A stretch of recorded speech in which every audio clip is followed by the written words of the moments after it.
વીર નર્મદ દક્ષિણ ગુજરાત યુનિવર્સિટીમાં દારૂની ખાલી બોટલ મૂકી અને યુનિવર્સિટીની પ્રતિષ્ઠાને નુકસાન પહોંચાડવાના ષડયંત્રનો પર્દાફાશ થઈ ગયો છે। મળતી માહિતી અનુસાર વિશ્વવિદ્યાલયના માસ કમ્યુનિકેશન વિભાગના બીજા સેમેસ્ટરના વિદ્યાર્થી વિજયભાઈ નારણભાઈ કટારિયાએ ષડયંત્ર રચ્યું હોવાનો ખુલાસો થયો છે। સીસીટીવી ફૂટેજમાં બોટલ ભરેલું થેલો લઈ અને કન્વેન્શન હોલ તરફ જતા જોવા મળ્યો હતો। બાદમાં તે થેલો કન્વેન્શન હોલ પાસે મૂકવામાં આવ્યો હતો। વિદ્યાર્થીએ દારૂની બોટલોની આડમાં યુનિવર્સિટીને ઉંદરગતિ દર્શાવવાનો પ્રયાસ કર્યો હતો। આ માટે તેણે એક ન્યૂઝ ચેનલના પત્રકારને પણ સાથ આપ્યો હતો। નાટકને વધુ ચકચારભર્યું બનાવવાના પ્રયત્નમાં આ બોટલોની હાજરી દર્શાવી કુલપતિને ઘેરવાનો પ્રયત્ન કર્યો હતો। જેમ જેમ આ ઘટના મીડિયામાં પ્રસરી તેમ યુનિવર્સિટીની સુરક્ષા ટીમે સીસીટીવી ફૂટેજ તપાસવાનું શરૂ કર્યું।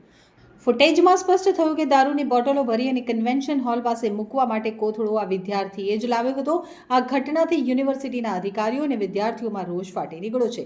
વિશ્વવિદ્યાલયે આ કૃત્યને યુનિવર્સિટીની પ્રતિષ્ઠા અને છબીને નુકસાન પહોંચાડવાનો ઇરાદાપૂર્વકનો પ્રયાસ ગણાવ્યો છે। તો વિશ્વવિદ્યાલયે આ ઘટના અંગે વેસુ પોલીસ સ્ટેશનમાં ફરિયાદ નોંધાવી છે। પોલીસ તપાસના આધારે વિજય કટારિયા વિરુદ્ધ કડક કાર્યવાહી હાથ ધરવામાં આવી રહી છે। યુનિવર્સિટીના કુલપતિ અને ફેકલ્ટી મેમ્બર્સે આ ઘટનાને ગંભીરતાથી લીધું છે અને કહ્યું છે કે આવી ગતિવિધિઓ શિક્ષણ સ્થાન માટે અનુકૂળ નથી। યુનિવર્સિટી દ્વારા આ અંગે વેસુ પોલીસ મથકમાં પણ જાણ કરવામાં આવી છે। જી સર, જોરથી આપણી વીર નર્મદ દક્ષિણ ગુજરાત યુનિવર્સિટીનો 51મો લોકમાતા અહલ્યાબાઈ હોલકરજી યુવા મહોત્સવ 2024નો આજે પ્રથમ દિવસ છે। અમારા ડાઇનિંગ હોલ પાસે આ પીજી ડિપ્લોમા ઇન જર્નાલિઝમનો સેકન્ડ સેમિસ્ટરમાં ભણતો વિદ્યાર્થી એ ત્યાં આવીને નશાકારક બોટલોને ત્યાં આવીને ફેંકે છે અને મીડિયાને લઈને જ આવે છે।